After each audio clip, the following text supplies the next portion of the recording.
Okay, let's start for the center ball joint. New. Make sure I'm in inch here again. Start with the sketch. The orientation doesn't matter, but the origin definitely matters on this. Particular to this assignment. Okay, this is really key. I'm going to basically follow the way the book does it. And to do anything different is not good.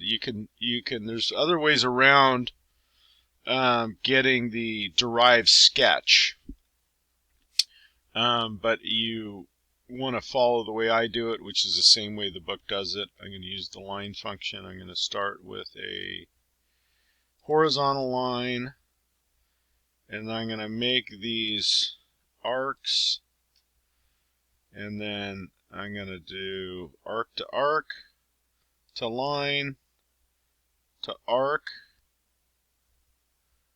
Oh, come on, done. There we go.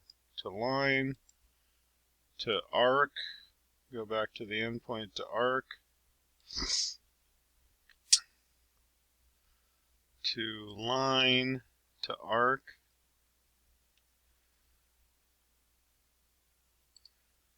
To line to arc.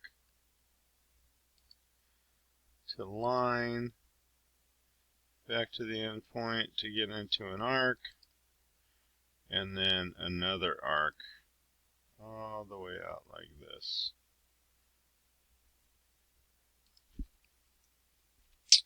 Now, so this is not, I don't want this coincident point. I actually want, let's see, delete. I want this point and this line as coincident.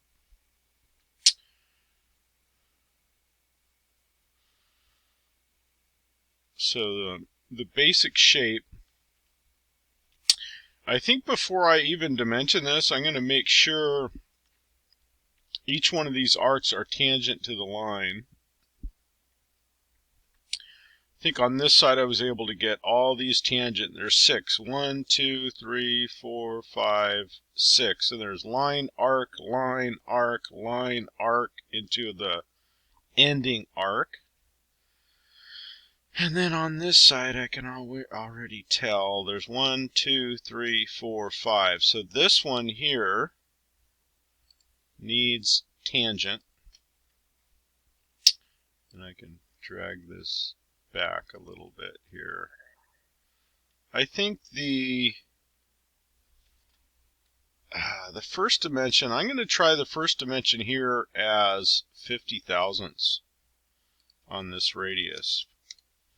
And that will scale, and then very quickly 1, 2, 3, and I'm going to do these other 3 arcs. 4, 5, 6 arcs total are going to be equal in size.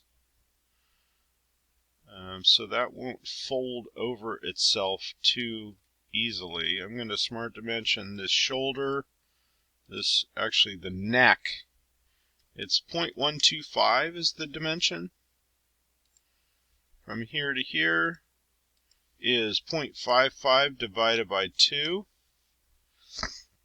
I'm going to make this neck line. So I have it selected as a point, and I want to select it as a line.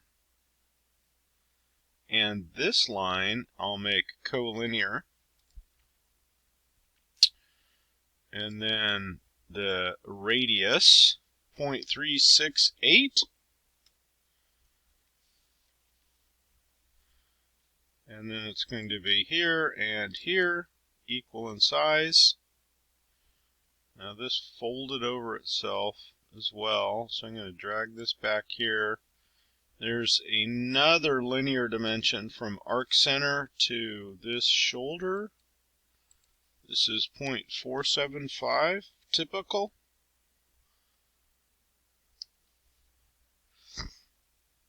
And then I'm going to do also here 1.475, and then an overall length as well. I keep escaping out of the dimension tool. There's another quick way to get to it as well. This is overall value is 1.25 times 2. And that is looking pretty good. I'm actually going to bring this line all the way to here and trim.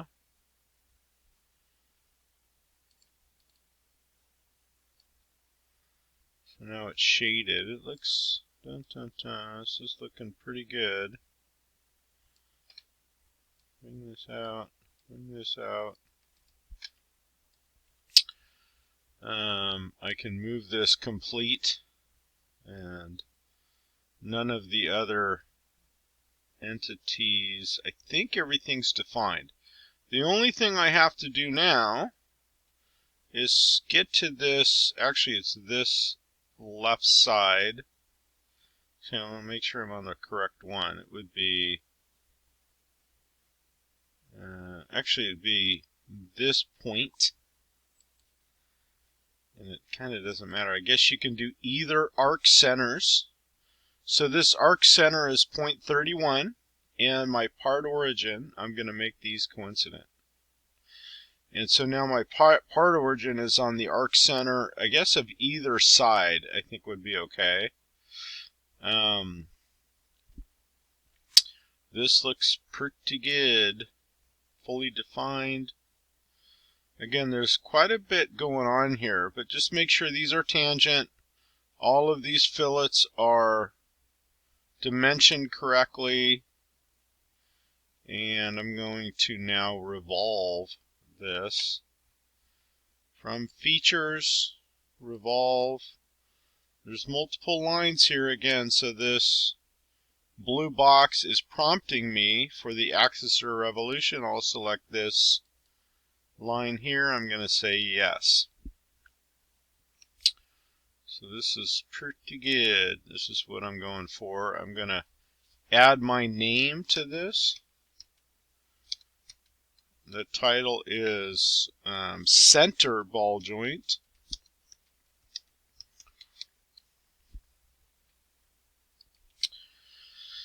I'm going to say okay. Now the tricky part. Are you ready? Oh, let me also make sure I do a file save as. And again, I have this folder on my desktop labeled Ball Joint Assembly. And I'm going to use my last name there, Buechler M. Center Ball Joint. So now I have the file saved. Now the first thing we're going to do, and I'm not going by the book, but I'm sure the book does it the same way, so I might be a little slow in determining this. But the first thing we're going to do is we're going to insert, I think it's a reference geometry plane.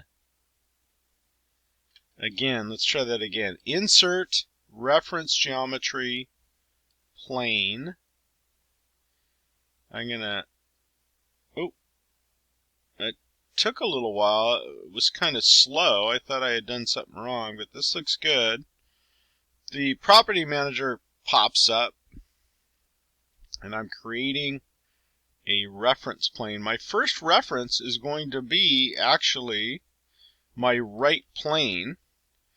So I'm going to, you can see I have that origin on that center of that ball on one end.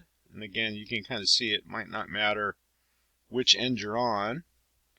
But I'm going to change this. The default now shows a offset distance of 100 thousandths. And I'm going to change this off the drawing to 1 inch, 250 thousandths. And you can see the reference plane shaded gray and the default right plane with the pink outline. And this shows this pink box here. This is the right plane. So this looks good. I'm not going to have a second or third reference on this one. I'm just going to say yes, this looks correct.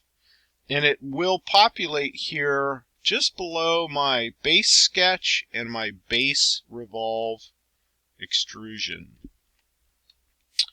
And it kind of shows up, and you can turn that off in the view. I think there's a way to hide show planes. You can turn that off, and view, hide show planes, turn it back on. So from here, it's looking good. It's bisected. I've basically created another, not a default plane, but I've created a plane. From here, I'm going to select sketch, hold control down, and plane. So these are both highlighted here. See this? And then I'm going to select, let's see, insert, derived sketch down here. Insert derived sketch. And then, boom, it in my property manager, sketch 2 derived here. It's kind of a little, this puts this sketch 1, this makes sketch 2 as derived from sketch 1 onto plane 1 by insert derive sketch. I can't do it now because I'm active in a sketch here. Now, this is blue. This is underdefined, so this isn't going to work. And there's a few different ways to do this, but if you grab this thing, you can see this thing can move all around. So, let's see. One of the things, and I might do this part a little different than the book, but let's see if I can grab that midpoint and then go to my flyout menu, and can I select top? I'm going to hold control top. So my point and my top, this midpoint and my default top plane are now populated, and I'm going to add a sketch relation of coincident. So that looks pretty good actually. So I'm going to say yes, and there's a sketch relation there.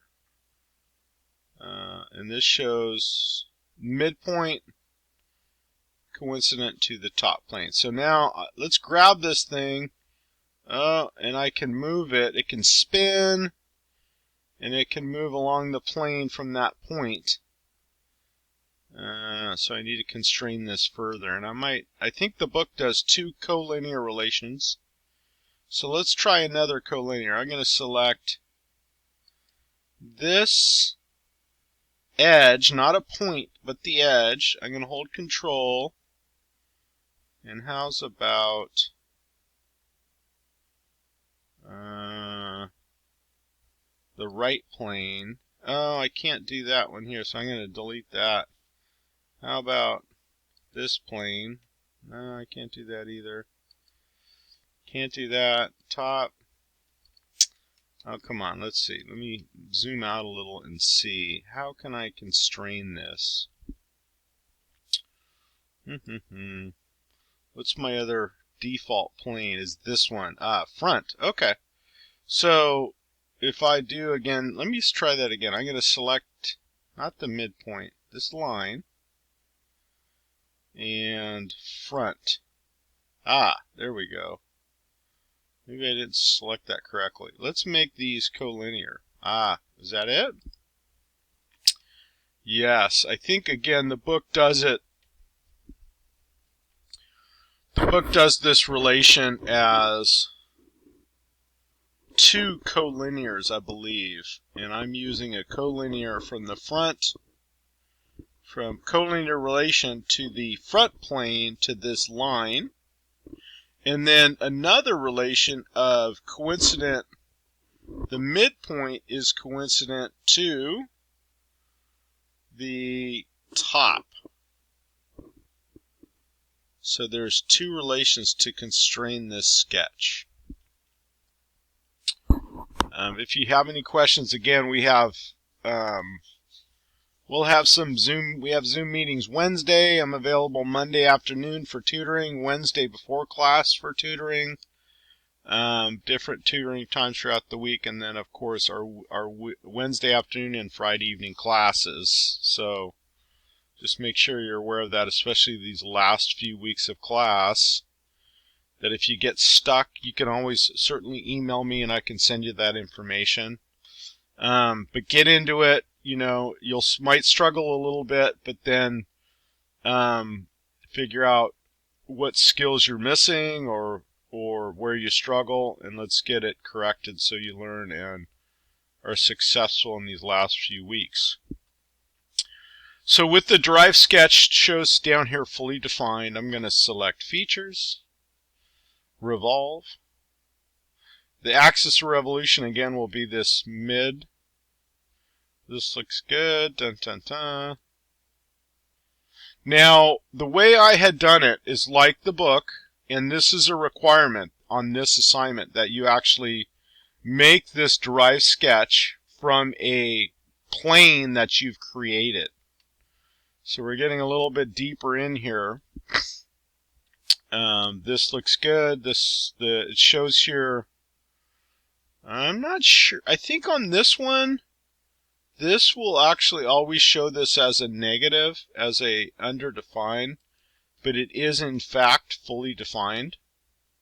Ah, no, it's not. What's going on here? Did I miss something? Let me grab this. I'm not sure why that. Maybe I deleted something. Let's try it again. I'm going to try, as I'm active in the sketch, this point, and I know it was the top plane. And option of coincident, I'm going to say yes, and exit the sketch. Now the minus sign went away. I'm going to open it back up again, edit the sketch. I think I may have deleted this sketch relation inadvertently, so be aware of that. It's a nice prompt when you see the minus sign in there. So make sure these are fully defined. From here, one last thing, the fillet. And you just select the two edges. I think on the drawing it's 100 thousandths. That looks good. I'm going to do another file save. And you can even view, hide show, turn off the plane. Maybe do a screen fit, and there you go.